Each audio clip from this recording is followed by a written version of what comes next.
16th finance ಕಮಿಷನಲ್ಲಿ ನಾವೇನು recommendation ಕೊಟ್ಟಿದ್ದೀವಿ ಅದು ಬೇರೆ ರಾಜ್ಯಗಳು ಕೂಡ ಫಾಲೋ ಮಾಡಿಬಿಟ್ಟು ಅದೇ ರೆಕಮೆಂಡೇಶನ್ ಕೊಡ್ತಾ ಇದೆ. ಅಲ್ಲಿ ಅಲ್ಲಿ ಅವರಿಗೆ ಒತ್ತಡ ಬರ್ತಾ ಇದೆ. ಇಲ್ಲಿ ನಮ್ಮ ಕಳೆದ ಸದನದಲ್ಲಿ ನಾವೊಂದು ರೆಸೊಲ್ಯೂಷನ್ ಪಾಸ್ ಮಾಡಿದ್ವಿ ಕೇಂದ್ರ ಸರ್ಕಾರದ ವಿರುದ್ಧ. ಯಾವುದು? One nation one election. ಇವ್ರು ಇಷ್ಟೆಲ್ಲ ಮಾತಾಡ್ತಾರಲ್ಲ sir one nation one election ಬಗ್ಗೆ, ಮತ್ತು ಯಾಕೆಲ್ಲ ಎಲೆಕ್ಷನ್ ಜೊತೆಗೆ ಅನೌನ್ಸ್ ಮಾಡಿಲ್ಲ ಬೈ ಎಲೆಕ್ಷನ್ಗಳೆಲ್ಲ? ಇವತ್ತು ನಿನ್ನೆ ಮಾಡಿದ್ರಲ್ಲ ಜಮ್ಮು ಕಾಶ್ಮೀರದಲ್ಲ, ಮಾಡಬೇಕಾಗಿತ್ತು. ಕರ್ನಾಟಕನೂ ಮಾಡಬೇಕಾಗಿತ್ತು, ಹರಿಯಾಣನೂ ಮಾಡಬೇಕಾಗಿತ್ತು. ಬೈ ಎಲೆಕ್ಷನ್ಸ್ ಒಂದು 10 UP ನಲ್ಲಿದೆ, ಮಾಡಬೇಕಾಗಿತ್ತು. ಸೊ ನಾವು ಅದ್ರ ವಿರುದ್ಧ ಕೂಡ ನಾವು ರೆಸೊಲ್ಯೂಷನ್ ಪಾಸ್ ಮಾಡಿದ್ರಲ್ಲ, ಅದಕ್ಕೋಸ್ಕರ ಅವರು ಸೇಡು. ಮತ್ತು ಸುಪ್ರೀಂ ಕೋರ್ಟ್ ಮೊರೆ ಹೋಗಿದ್ವಿ, ತಮ್ಗೆ ನೆನಪಿದ್ರೆ. ಏನು ನಮಗೆ ಬರಗಾಲದಲ್ಲಿ ನಾವು ಅನುದಾನ ಕೇಳಿದ್ವಿ, ನಮ್ಮ ಹಕ್ಕು. As per constitution we were supposed to get drought relief. ಅವರು ಕೊಡಲಾರ್ದ ಕಾರಣ ನಾವು ಸುಪ್ರೀಂ ಕೋರ್ಟಿಗೆ ಹೋಗಿ ಸುಪ್ರೀಂ ಕೋರ್ಟ್ ಅವರು ಕೇಂದ್ರ ಸರ್ಕಾರಕ್ಕೆ ಛೀಮಾರಿ ಹಾಕಿ ನಮಗೆ ದುಡ್ಡು ಕೊಡಿಸ್ತಾರಲ್ಲ, ಅದಕ್ಕೂ ಮುಜುಗರ ಆಗಿದೆ ಅವರಿಗೆ. ನೀವೇ ಯೋಚನೆ ಮಾಡಿ, ಡೆಲ್ಲಿನಲ್ಲಿ ಪ್ರತಿಭಟನೆ, ರಾಜ್ಯ ಸರ್ಕಾರದಲ್ಲಿ ಇಲ್ಲಿ ಅಸೆಂಬ್ಲಿನಲ್ಲಿ ಅವ್ರ ವಿರುದ್ಧವಾಗಿ ರೆಸೊಲ್ಯೂಷನ್ಗಳನ್ನು ಪಾಸ್ ಮಾಡಿದ್ದೀವಿ.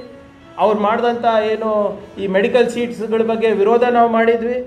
ನಮ್ಮ ತೆರಿಗೆ, ನಮ್ಮ ಹಕ್ಕು ಬಗ್ಗೆ ಮಾತಾಡಿದ್ವಿ, ಮೇಕೆದಾಟದ ಬಗ್ಗೆ ಮಾತಾಡಿದ್ವಿ, ಸುಪ್ರೀಂ ಕೋರ್ಟ್ ತನಕ ಹೋಗಿದ್ವಿ. ಭಾಳ ಮುಜುಗರ ಆಗಿ ನಮ್ಮನ್ನು ನೋಡಿ ಕೇರಳ ಮತ್ತು ತಮಿಳುನಾಡು ಕೂಡ ಪ್ರತಿಭಟನೆ ಮಾಡಿದ್ರು ಡೆಲ್ಲಿನಲ್ಲಿ. ಮತ್ತು ತಮಿಳುನಾಡು ಮತ್ತು ಕೇರಳ ಕೂಡ ಸಪ್ರೇಟಾಗಿ ಸುಪ್ರೀಂ ಕೋರ್ಟಿಗೆ ಹೋದರು ನೆರವಿಗೋಸ್ಕರ. ಇವೆಲ್ಲ ನೋಡ್ಬಿಟ್ಟು ನಾವು ಇವರೆಲ್ಲ ಒಂದಾಗ್ಬಿಡ್ತಾರೆ ಅಂದ್ಬಿಟ್ಟು ಇವತ್ತು ರಾಜ್ಯಪಾಲರನ್ನು ಅವ್ರ ಕೈಗೊಂಬೆಯಾಗಿ ಉಪಯೋಗ ಮಾಡ್ತಾ ಇದ್ದಾರೆ. ಇದಕ್ಕೆ ಸೇಡಿನ ರಾಜಕಾರಣ ಅಂದರೆ ಇನ್ನೇನು ಅಂತಾರೆ? ಇದಕ್ಕೆ ಏನಾದರೂ ಕಾರಣ ಬೇಕಲ್ಲ. ಅವರಿಗೆ ಪದೇ ಪದೇ ನಾವು ಕನ್ನಡಿಗರ ಪರವಾಗಿ ಹೋರಾಟ ಮಾಡ್ತಾ ಇರೋದು ಇಷ್ಟ ಆಗ್ತಾ ಇಲ್ಲ. ಈ ಹೋರಾಟಗಳಿಂದ ಮೋದಿ ಅವರಿಗೆ ಮತ್ತು ಶಾ ಅವರಿಗೆ ಮುಜುಗರ ಬರ್ತಾ ಇದೆ. ಅದಕ್ಕೆ ಅವರು ಹೀಗೆ ಮಾಡ್ತಾ ಇರೋದು. ಕೊನೆಯದಾಗಿ ನಾನು ಇಷ್ಟೇ ಆಗ್ರಹಿಸ್ತಾ ಇದ್ದೀನಿ ರಾಜ್ಯಪಾಲರಿಗೆ, ತಾವು ಸಂವಿಧಾನವನ್ನು ರಕ್ಷಣೆ ಮಾಡುವ ಸ್ಥಾನದಲ್ಲಿದ್ದೀರಾ. ನಿಮ್ಮಿಂದಾನೇ ಸಂವಿಧಾನದ ಕೊಗ್ಗೊಲೆ ಆಗೋದು ಬೇಡ. ಮೋದಿಯವರು ಯಾವ ಎಲೆಕ್ಷನ್ ಆದ ತಕ್ಷಣ ಯಾವಾಗ ಪ್ರಮಾಣ ವಚನ ಸ್ವೀಕಾರ ಮಾಡ್ತಾರೆ, ಮತ್ತು ರಿಪಬ್ಲಿಕ್ ಡೇ ಇದ್ದಾಗ ಹೋಗ್ಬಿಟ್ಟು ಸಂವಿಧಾನವನ್ನು ಹಿಂಗೆ ತಲೆ ಬಾಗ್ತಾರೆ. ಅದಕ್ಕೆ ಆ ಸಂವಿಧಾನವನ್ನು ಸರಿಯಾಗಿ ಓದಿ ನೋಡಿ. ಬರೀ ಹಿಂಗೆ ಮಾಡೋದ್ರಿಂದ ಬರೋದಿಲ್ಲ. ಎಲ್ಲ ಸಂವಿಧಾನದ ಜ್ಞಾನ ಓದಬೇಕಾಗ್ತದೆ ಅದರಲ್ಲಿ ಏನಿದೆ ಅಂತ. ದಯವಿಟ್ಟು ಅದನ್ನು ಪರಿಶೀಲನೆ ಮಾಡಿ. You are in a constitutional position, we respect you.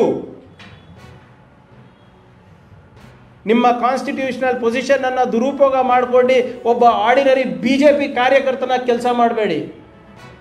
ಇದರಿಂದ ಕನ್ನಡಿಗರಿಗೂ ಅವಮಾನ ಮತ್ತು ನಿಮ್ಮ ರಾಜಭವನಕ್ಕೂ ಅವಮಾನ ಆಗ್ತಾ ಇದೆ. ಇವತ್ತು ದಯವಿಟ್ಟು ಕೈಗೊಂಬೆ ಆಗಬೇಡಿ ಅಂತ ನಿಮ್ಮ ಹತ್ರ ಕೇಳ್ಕೊತಾ ಇದ್ದೀನಿ.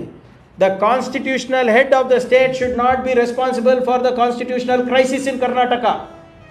ನಿಮ್ಮಿಂದಾನೇ ಕಾನ್ಸ್ಟಿಟ್ಯೂಷನಲ್ ಕ್ರೈಸಿಸ್ ಆಗೋದು ಬೇಡ. ಇದನ್ನು ನಾವು ಕಾನೂನಾತ್ಮಕವಾಗಿ ಹೇಗೆ ಟ್ಯಾಕಲ್ ಮಾಡಬೇಕು ನಾವು ಮಾಡ್ತೀವಿ. ನೀವು ರಾಜಕೀಯ ಮಾಡ್ತೀರಿ ಅಂದರೆ ನಾವು ಮಾಡಬೇಕಾಗ ಅನಿವಾರ್ಯತೆ ಬರುತ್ತೆ. ಅದಕ್ಕೆ ಅವಕಾಶ ಮಾಡಿಕೊಡ್ಬೇಡಿ ಅಂತ ನೀವು ತಮ್ಮ ಹತ್ರ ಕೇಳ್ಕೊತಾ ಇರೋದು.